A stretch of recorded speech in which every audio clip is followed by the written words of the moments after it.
Sementara itu pemirsa, Mahfud MD menyoroti pelimpahan kasus Febri Adriansyah. Menurutnya, ketimbang pelimpahan, kasus ini lebih tepatnya adalah pengalihan.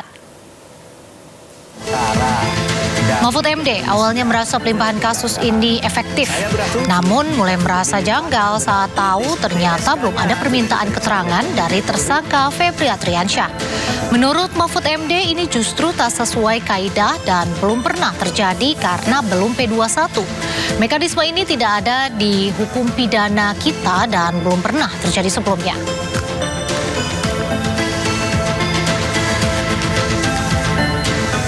Pelimpahan perkara dari kepolisian ke kejaksaan.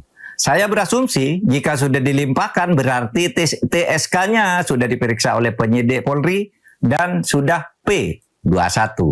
Sehingga saat itu saya menganggap pelimpahan itu bagus dan efisien. Tetapi yang terjadi kemarin ternyata bukan pelimpahan dalam arti Kitab Undang-Undang Hukum Acara Pidana, melainkan penyerahan atau pengalihan kelanjutan penyidikan dari Polri ke kejaksaan. Sebab tersangka ternyata belum pernah diperiksa oleh polisi. Mekanisme penyerahan atau pengalihan penyidikan lanjutan ini tidak ada di dalam hukum acara pidana kita dan belum pernah terjadi sebelumnya. Tidak ada pengalihan dari penyidik ke penyidik.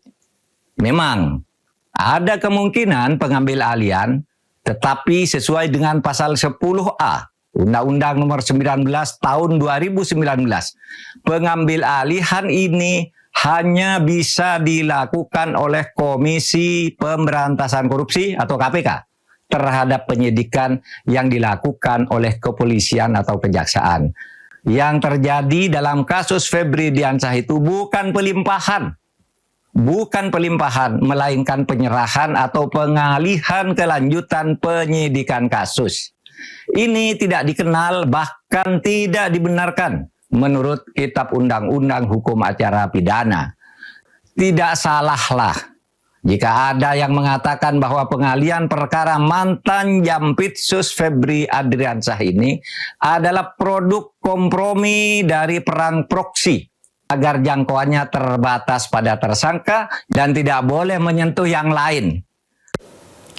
Menjawab pandangan Mahfud MD soal penanganan perkara Febri Adriansyah, Ketua Komisi 3 DPR Habibur Rahman menilai proses hukum dari Polri ke Kejagung merupakan penyerahan, bukan pelimpahan. DPR juga berencana mendengar masukan dari Mahfud MD secara langsung. Bukan hanya berkepentingan untuk bicara, tapi kami justru harus mendengar, termasuk masukan dari Pak Mahfud. Apakah sudah sesuai dengan KUHP atau belum?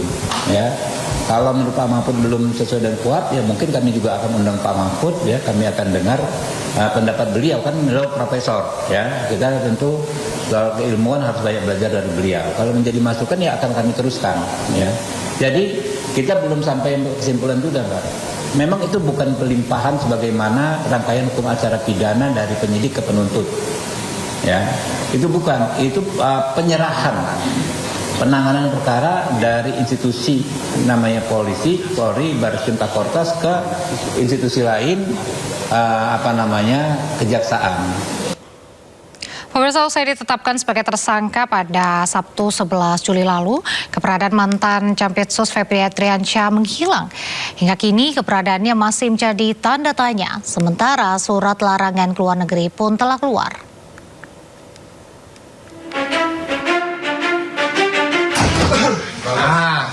Kami yakin dapat dipertanggungjawabkan. Usai rumahnya digeledah, Febri muncul pertama kali ke publik pada Jumat 10 Juli lalu. Dengan percaya diri, Febri memastikan dirinya masih menjabat sebagai Jampitsus. Febri juga menyebut masih menangani sejumlah kasus, salah satunya adalah kasus tata kelola makan bergizi gratis MBG. Dalam pernyataannya, Febri juga membantah memiliki keterkaitan bisnis dengan salah satu kafe yang digeledah polisi. Febri pun membantah uang yang berada di rumahnya di Sentul adalah miliknya. Namun, sehari setelah pernyataannya, Kejagung pun mengumumkan Febri mundur dari jabatannya sebagai Jampitsus. Di hari yang sama, polisi menetapkan Febri sebagai tersangka. Febri diduga terlibat kasus dugaan korupsi dan pencucian uang terkait batu bara pembangkit listrik tenaga uap, Asabri dan Krakatau Steel. Usai ditetapkan sebagai tersangka, Febri tak lagi muncul di publik. Hingga kini, Febri pun belum ditahan. Surat larangan berpergian ke luar negeri juga telah keluar. Publik pun menanti langkah selanjutnya dari penanganan kasus mega korupsi ini. Sementara itu, Kapus Penkum Kejagung Anang Supriyatna memastikan ex-Jampitsus Febri Adriansyah masih berada di Indonesia. Febri juga dinilai kooperatif dalam penyidikan. Dengan yang disampaikan terkait dengan inisial FA itu, yang jelas yang bersangkutan masih ada di Indonesia, tidak keluar negeri, dan kooperatif, dan dalam pantauan penyidik. Ya masih, kan kalau sudah pemecatan itu kalau sudah ada indikasi ke inkrah biasanya baru. Kan ya. Tapi kan terhadap jabatannya beliau sudah secara sukarela mengundurkan diri. Yang penting itu sudah lepas dari jabatan. Dalam kunjungannya, Kapolri Jenderal Listio Sigit Prabowo menyatakan jajarannya siap memperkuat kerjasama dan sinergitas dengan Kejaksaan Agung sebagai bagian dari mata rantai keadilan atau criminal justice system. Kapolri juga menyinggung kedua institusi siap memperkuat program kemitraan yakni tukar-menukar penyidikan antara jaksa dan Polri agar koordinasi mata rantai keadilan dapat terus berkelanjutan. Sementara itu, Jaksa Agung ST Burhanuddin menegaskan sinergitas kedua institusi diperlukan karena hasil penyelidikan yang baik akan menghasilkan penuntutan dan putusan yang baik. Usai memberikan keterangan pers, Kapolri dan Jaksa Agung bahkan menyatukan kepalan tangan bersama. Bagaimana ke depan antara kejaksaan dan kepolisian sebagai satu ikatan aparat penegak hukum di dalam sistem criminal justice system ini tentunya terus kita perkuat, kita perkokoh, apalagi kita juga ada KUHP baru yang tentunya ini juga sama-sama kita sosialisasikan bersama, dan bagaimana ke depan tentunya kemitraan yang ada, sinergitas yang ada akan terus kita perkuat dan kita tingkatkan.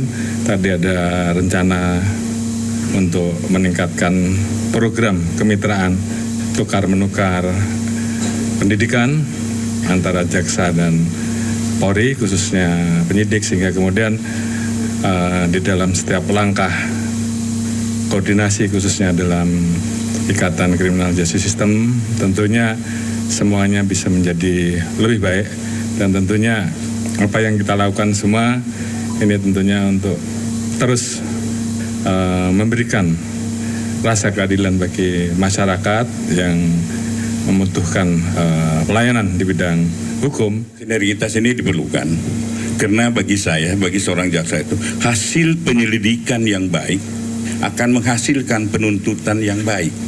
Penuntutan yang baik akan menghasilkan putusan yang baik. Itu adalah kewajiban, keharusan kita.